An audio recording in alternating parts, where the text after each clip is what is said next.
പാറശാല ഇതൊരു നിയോജകമണ്ഡലത്തിന്റെ പേര് മാത്രമല്ല. ഇവിടുത്തെ മണ്ണിന്റെ, ഇവിടുത്തെ മനുഷ്യരുടെ ജീവിതത്തിന്റെ ഒരു നേർക്കാഴ്ചയാണ്. അപ്പോൾ വെറും കണക്കുകൾക്കപ്പുറം അവരുടെ യഥാർത്ഥ ആവശ്യങ്ങളിൽ നിന്ന് നമുക്കെങ്ങനെ ഒരു ജനകീയ ഭരണത്തിനുള്ള രൂപരേഖ തയ്യാറാക്കാം എന്ന് നോക്കാം. പാറശാലയുടെ ഭൂമിശാസ്ത്രം നോക്കൂ. കേരളത്തിന്റെ ഏറ്റവും തെക്കേ അറ്റത്ത് കിടക്കുന്ന ഈ മണ്ഡലത്തിൽ എല്ലാമുണ്ട്. കടലോരമുണ്ട്, മലയോരമുണ്ട്, പിന്നെ ഇടനാടുമുണ്ട്. ഈ ഓരോ ഭൂപ്രകൃതിയും അവിടത്തെ മനുഷ്യരുടെ ജീവിതത്തെയും അവരുടെ ജോലിയെയും നേരിട്ട് സ്വാധീനിക്കുന്നു. ഓരോന്നിനും അതിന്റേതായ സാമ്പത്തിക യാഥാർത്ഥ്യങ്ങളുണ്ട്. നമ്മളീ വിശകലനത്തിലൂടെ കടന്നുപോകുന്നത് 5 ഘട്ടങ്ങളായിട്ടാണ്. ആദ്യം നമ്മൾ ജനങ്ങളുടെ പൾസ് അറിയാൻ ശ്രമിക്കും. പിന്നെ അവരുടെ വിയോജിപ്പുകൾ കണക്കുകളിലൂടെ കാണും. തുടർന്ന് ജനവിധി എങ്ങനെ രൂപപ്പെടുന്നു എന്ന് പഠിക്കും. അതിനുശേഷം ഒരു നല്ല ഭരണത്തിനുള്ള രൂപരേഖ തയ്യാറാക്കും. അവസാനം ഈ അറിവുകൾ എങ്ങനെ ഒരു മാറ്റമുണ്ടാക്കാൻ ഉപയോഗിക്കാം എന്നും നോക്കും. അപ്പോ നമുക്ക് തുടങ്ങാം. ഭാഗം 1: ജനകീയ സ്പന്ദനം. ഏതൊരു രാഷ്ട്രീയ വിശകലനവും തുടങ്ങേണ്ടത് താഴെത്തട്ടിൽ നിന്നാണ്. മണ്ണിൽ നിന്നും, മനുഷ്യരിൽ നിന്നും, അവരുടെ പ്രതീക്ഷകളിൽ നിന്നും, ആശങ്കകളിൽ നിന്നും. പാറശാലയുടെ സാമൂഹിക ഘടന വളരെ സവിശേഷമാണ്. ഏകദേശം 50% ഹിന്ദുക്കൾ, 39% ക്രിസ്ത്യാനികൾ, പിന്നെ 10% മുസ്ലിംകൾ. ഇതിൽ ശ്രദ്ധിക്കേണ്ട കാര്യമെന്താണെന്ന് വെച്ചാൽ, ഒരു സമുദായത്തിനും ഇവിടെ വ്യക്തമായൊരു ഭൂരിപക്ഷമില്ല. അതുകൊണ്ടുതന്നെ ഇവിടത്തെ രാഷ്ട്രീയ സമവാക്യങ്ങൾ എപ്പോഴും മാറിക്കൊണ്ടിരിക്കും. ഇനി സാമ്പത്തിക കാര്യങ്ങളിലേക്ക് വന്നാൽ, പാറശാല ശരിക്കും പല സമ്മർദ്ദങ്ങൾക്കിടയിലാണ്. ഒരു വശത്ത് ഗൾഫ് പണത്തെ ആശ്രയിക്കുന്ന ഒരുപാട് കുടുംബങ്ങൾ, മറുവശത്ത് നല്ല വിദ്യാഭ്യാസം നേടിയിട്ടും ജോലിയില്ലാതെ നിൽക്കുന്ന ചെറുപ്പക്കാർ. ഇതിനിടയിൽ മലയോരത്തെ കർഷകർ വന്യമൃഗങ്ങളോടും സാധാരണ കുടുംബങ്ങൾ കുതിച്ചുയരുന്ന വിലക്കയറ്റത്തോടും പോരാടുകയാണ്. ഇതെല്ലാം ചേർന്നതാണ് ഇവിടുത്തെ യഥാർത്ഥ ചിത്രം. ഈ ഒരു സംഖ്യ നോക്കൂ, 8%. ഇത് വെറുമൊരു കണക്കല്ല. 2024 ഫെബ്രുവരിയിലെ കേരളത്തിലെ ഗ്രാമീണ മേഖലയിലെ പണപ്പെരുപ്പമാണിത്. പാറശാലയിലെ ഓരോ വീട്ടിലെയും അടുക്കളയിൽ അനുഭവിക്കുന്ന ഒരു യാഥാർത്ഥ്യമാണിത്. സാധാരണക്കാരന്റെ ബഡ്ജറ്റിനെ ഇതെത്രമാത്രം തകിടം മറിക്കുന്നുണ്ടാകും? ഇവിടെയാണ് നമ്മളൊരു പ്രധാന കാര്യം ഓർക്കേണ്ടത്. ഒരു ജനാധിപത്യത്തിൽ പൊതുവേദിയിൽ സംസാരിക്കുന്ന ഓരോ വാക്കിനും ജനങ്ങളുടെ യഥാർത്ഥ ആശങ്കകൾ പ്രതിഫലിപ്പിക്കാനുള്ള ഒരു ഉത്തരവാദിത്തമുണ്ട്.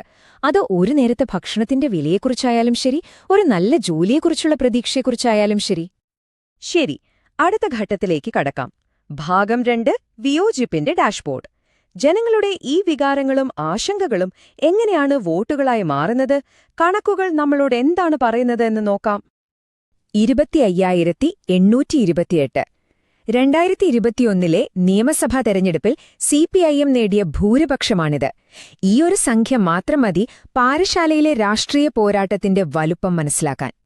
2021 വോട്ട് വിഹിതം നോക്കിയാൽ നമുക്ക് കാണാം, ഇടതുപക്ഷത്തിനും കോൺഗ്രസിനും ഇവിടെ ശക്തമായ അടിത്തറയുണ്ട്. എന്നാൽ 18%-ലധികം വോട്ട് നേടി BJP ഒരു നിർണായക ശക്തിയായി വളർന്നുകഴിഞ്ഞു. അപ്പോൾ ഇതൊരു ത്രികോണ മത്സരമാണ്. നമുക്ക് നിലവിലെ ഭരണത്തെ വ്യക്തിപരമായിട്ടല്ലാതെ വസ്തുനിഷ്ഠമായി ഒന്ന് വിലയിരുത്താം. ഒരു വശത്ത് തിരഞ്ഞെടുപ്പുകളിലെ ശക്തമായ പ്രകടനം, നല്ല പ്രാദേശിക ബന്ധങ്ങളൊക്കെയുണ്ട്.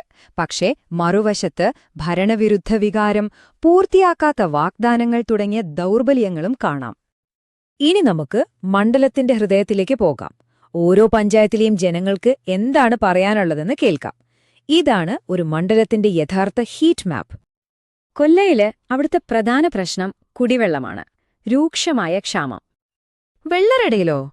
അവിടെ മനുഷ്യനും വന്യമൃഗങ്ങളും തമ്മിലുള്ള സംഘർഷമാണ്. കൃഷിയിടങ്ങൾ നശിപ്പിക്കപ്പെടുന്നു.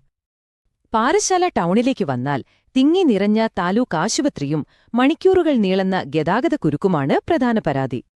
ഇനി അമ്പൂരി മലയോരത്തേക്ക് നോക്കിയാൽ മോശം റോഡുകളും ആദിവാസി ക്ഷേമ പദ്ധതികളുടെ കുറവുമാണ് പ്രശ്നം.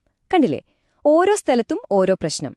അടിസ്ഥാന സൗകര്യങ്ങളുടെ ഈ കുറവ് ഏറ്റവും കൂടുതൽ ബാധിക്കുന്നത് ദുർബലരായവരെയാണ്. ഇങ്ങനെയുള്ള ഒരുപാട് പരാതികൾ കൂടിച്ചേരുമ്പോഴാണ് വലിയ രാഷ്ട്രീയ മാറ്റങ്ങൾക്ക് കളമൊരുങ്ങുന്നത്. ഭാഗം 3: ജനവിധിയുടെ ഘടന.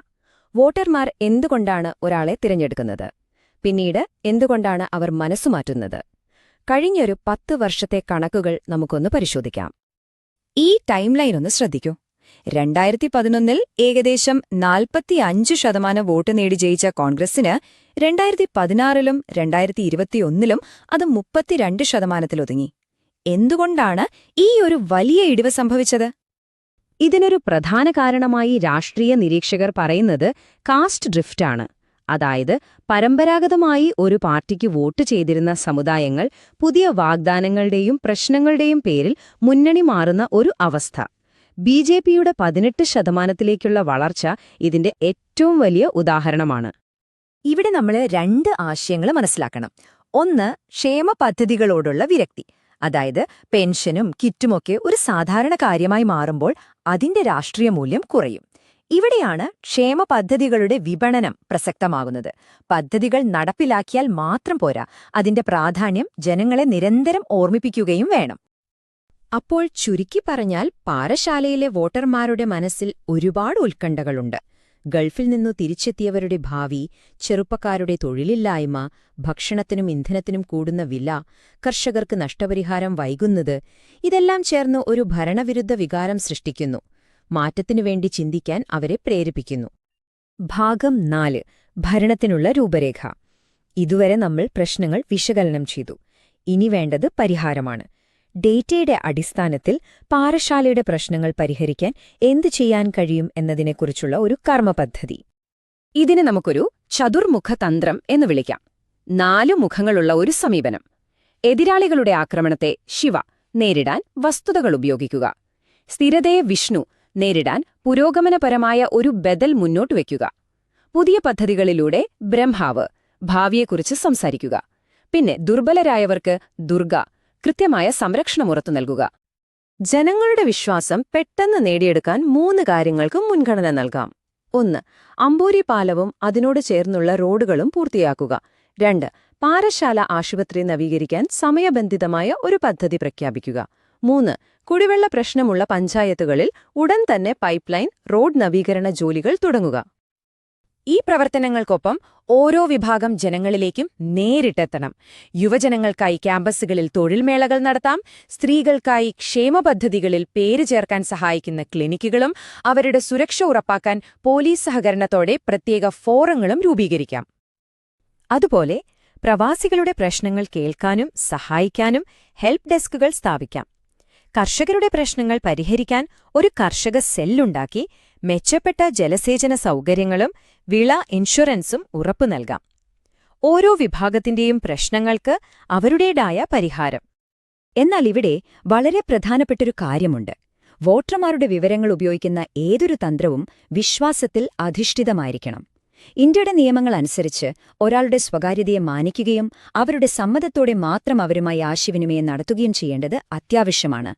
ഇത് നിയമം മാത്രമല്ല, ഒരു ധാർമ്മിക ഉത്തരവാദിത്തം കൂടിയാണ്. ഭാഗം 5. ഉൾക്കാഴ്ചയിൽ നിന്ന് സ്വാധീനത്തിലേക്ക്. അപ്പോൾ നമ്മൾ ഡേറ്റയിൽ നിന്ന് തുടങ്ങി ജനങ്ങളുടെ പ്രശ്നങ്ങൾ മനസ്സിലാക്കി ഇപ്പോൾ ഒരു പ്രവർത്തന പദ്ധതിയിൽ എത്തിയിരിക്കുന്നു. ഇതാണ് പാറശാലയുടെ ഭാവിക്കായി നമുക്ക് മുന്നോട്ട് വയ്ക്കാൻ കഴിയുന്ന ഒരു കാഴ്ചപ്പാട്. നമ്മൾ ഓർക്കണം, രാഷ്ട്രീയത്തിലെ കണക്കുകളുടെ യഥാർത്ഥ ലക്ഷ്യം ഒരു തെരഞ്ഞെടുപ്പിൽ ജയിക്കുക എന്നത് മാത്രമല്ല. അതിനപ്പുറം ഓരോ പൗരനും വേണ്ടി കൂടുതൽ ഉത്തരവാദിത്തത്തോടെയും കാര്യക്ഷമതയോടെയും പ്രവർത്തിക്കുന്ന അന്തസ്സുള്ള ഒരു ഭരണസംവിധാനം കെട്ടിപ്പടുക്കുക എന്നതാണ്. അപ്പോൾ അവസാനമായി ഒരു ചോദ്യം. ഡേറ്റയെയും മനുഷ്യത്വത്തെയും ഒരുമിച്ച് ചേർത്താൽ ഒരു സാധാരണ പൗരന്റെ പരാതിയും ഒരു നേതാവിന്റെ വാഗ്ദാനവും തമ്മിലുള്ള ഈ വലിയ അകലം ഇല്ലാതാക്കാൻ നമുക്ക് ശരിക്കും കഴിയുമോ? ഈ ചോദ്യം നമുക്ക് ഓരോരുത്തർക്കുമായി വിട്ടുതരുന്നു. നിങ്ങൾ ഒരു ജനകീയ നേതാവാകാനും നിങ്ങളുടെ നിയോജക മണ്ഡലത്തെ ഉയരങ്ങളിലെത്തിക്കാനും ആഗ്രഹിക്കുന്നുവെങ്കിൽ blueprintstrategies.ai യുമായി ബന്ധപ്പെടുക. mgr@blueprintstrategies.ai എന്ന ഇമെയിൽ വിലാസത്തിലോ 08042041602 എന്ന നമ്പറിലോ വിളിക്കുക. രാഷ്ട്രീയത്തിനപ്പുറം ഒരു ലക്ഷ്യം.